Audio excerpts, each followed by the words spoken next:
Breaking news చూస్తున్నాం. ఏపీలో ఎన్నికల తరువాత చెలరేగిన హింసాత్మక ఘటనల నేపథ్యంలో కేంద్ర ఎన్నికల సంఘం కీలక నిర్ణయం తీసుకుంది. రాష్ట్రంలో పలు జిల్లాల అధికారులపై వేటు వేసింది. పల్నాడు, అనంతపురం, తిరుపతి జిల్లాల ఎస్పీలపై బదిలీ చేస్తూ ఆదేశాలు జారీ చేసింది. పల్నాడు జిల్లా కలెక్టర్ను కూడా బదిలీ చేసింది ఎన్నికల సంఘం. నిర్లక్ష్యంగా వ్యవహరించిన అధికారులపై శాఖాపరమైన చర్యలు తీసుకోవాలని చీఫ్ సెక్రటరీకు కేంద్ర ఎన్నికల సంఘం ఆదేశాలు జారీ చేసింది.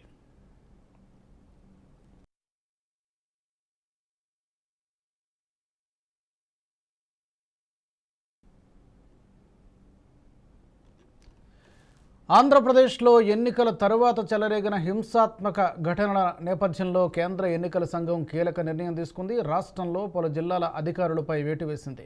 పల్నాడు, అనంతపురం, తిరుపతి జిల్లాల ఎస్పీలపై బదిలీ వేటు వేస్తూ ఆదేశాలు ఇచ్చింది. అలాగే పల్నాడు జిల్లా కలెక్టర్ను కూడా బదిలీ చేసింది ఎన్నికల సంఘం.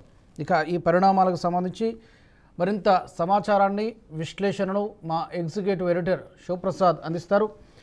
శివప్రసాద్, చెప్పండి. ఇది ముందు నుంచి కూడా కొన్ని వార్తలు వెలువడ్డాయి.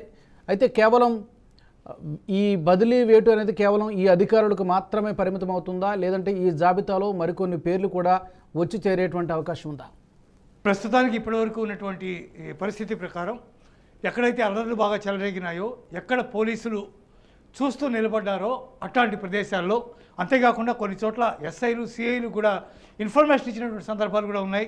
స్థానికంగా పోటీ చేసినటువంటి వైసీపీ నేతలకి వాటికి సంబంధించినటువంటి ఇన్ఫర్మేషన్ అంతా క్రోడీకరించుకుని ప్రత్యేకంగా వీటి మీద అబ్జర్వర్గా వచ్చినటువంటి రామ్మోహన్ మిశ్రా ఇచ్చినటువంటి నివేదనని కూడా పరిగణలోకి తీసుకుని కేంద్ర ఎన్నికల సంఘం డీజీపీని, సిఎస్ని చాలా తీవ్రంగా ప్రశ్నించింది. చాలా గట్టిగా వాళ్ళని అడిగింది, అసలు ఏం జరిగింది, ఎందుకు ఇట్లా జరిగింది, మీరు ఎందుకు చేతులు ముడుచుకుని కూర్చున్నారు అనే విషయం మీద చాలా గట్టిగా ప్రశ్నించింది వాళ్ళని. వాళ్ళు ఇచ్చినటువంటి సమాధానంతో ఈసీ సంతృప్తి పడినట్టుగా కనిపించడం లేదు. వాళ్ళు విజయవాడకి తిరిగి వచ్చినటువంటి కొన్ని గంటల్లోనే ఈ రకమైనటువంటి చర్యలు, చాలా కఠినమైనటువంటి చర్యలు ఈసీ తీసుకుంది. అయితే ఈ చర్యల్లో భాగంగా ప్రధానంగా వస్తున్నటువంటి అంశాలు కనుక పరిగణలోకి తీసుకుంటే సిఎస్ మీద కూడా 1-2 రోజుల్లో చర్యలు తీసుకునే అవకాశం ఉంది అనేటటువంటి మాట వినిపిస్తోంది. జవహర్ రెడ్డి గురించి, సిఎస్గా ఉన్నటువంటి జవహర్ రెడ్డి గురించి ఇప్పటికే బీజేపీ, టీడీపీ, జనసేన ముగ్గురు కూడా కేంద్ర ఎన్నికల సంఘానికి ఫిర్యాదు చేశారు. ఆయన పక్షపాతంతో వ్యవహరిస్తున్నారు, జగన్ మనిషిగా వ్యవహరిస్తున్నారు అనేటటువంటి తీవ్రమైన ఆరోపణలు చేశారు. పెన్షన్స్కి సంబంధించినటువంటి అంశంలో జవహర్ రెడ్డి చాలా దాటవేత వైఖరిని అనుసరించారు. వెంటనే డిస్ట్రిబ్యూషన్కి ముందుకెళ్లకుండా డిలే చేశారు కావాలని. తద్వారా జగన్ ప్రచారానికి అనుకూలంగా వార్తలు ఉండేలా చూశారు అనేటటువంటి ఆరోపణలు కూడా ఆయన మీద తీవ్రంగా ఉన్నాయి. ఇంత పెద్ద ఎత్తున హింస జరుగుతుంటే సీరియస్గా ఆయన తీవ్రంగా యాక్షన్ తీసుకోలేదు.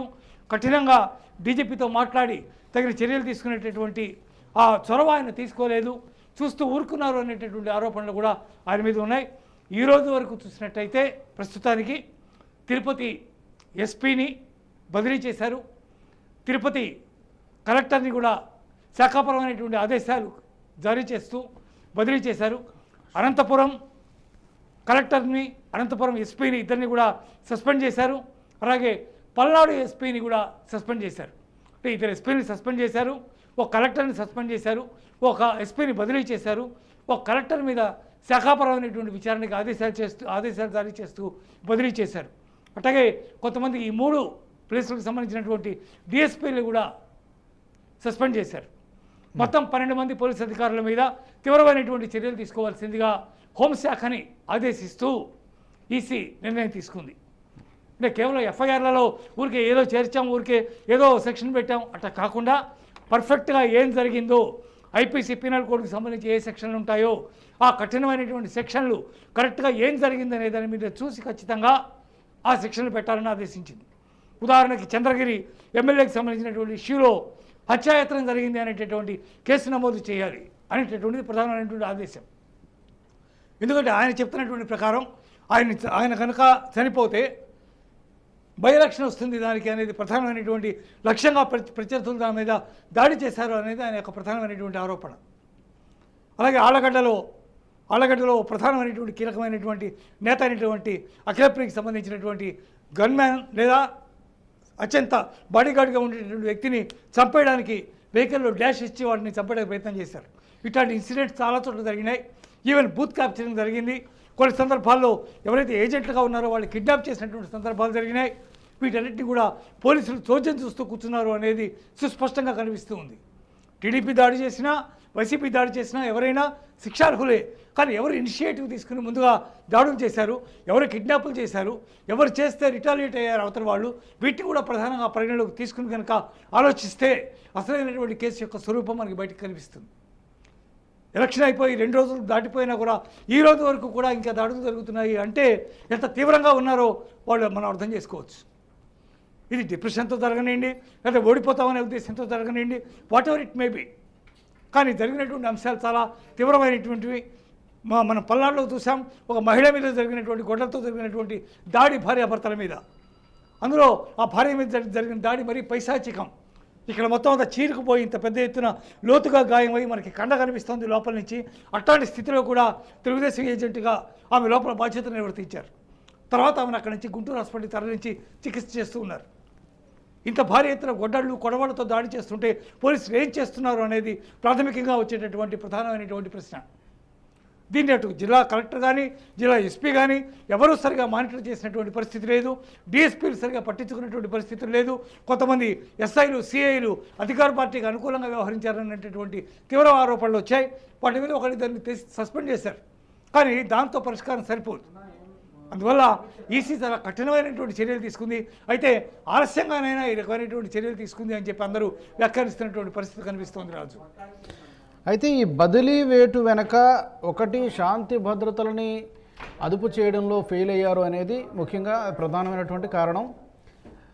దాంతోపాటు ఈ ఆరోపణతో పాటు అధికార పక్షానికి, ప్రభుత్వానికి తొత్తుగా వ్యవహరించారో లేకపోతే ఫేవర్ చేశారంట, ఈ 2 కారణాలు చెప్పుకోవచ్చా, లేకపోతే ఈ రెండింటితో పాటు ఇంకేమైనా ఇతర కారణాలు ఉన్నాయి? డెఫినెట్గా చెప్పుకోవచ్చు. ఎందుకంటే ఇంత క్రితమే ఈసీ తిరుపతి ఎస్పీ మీద బదిలీ వేటేసింది ఆల్రెడీ చాలా కాలం క్రితమే, దాదాపు 2.5 నెలల క్రితమే.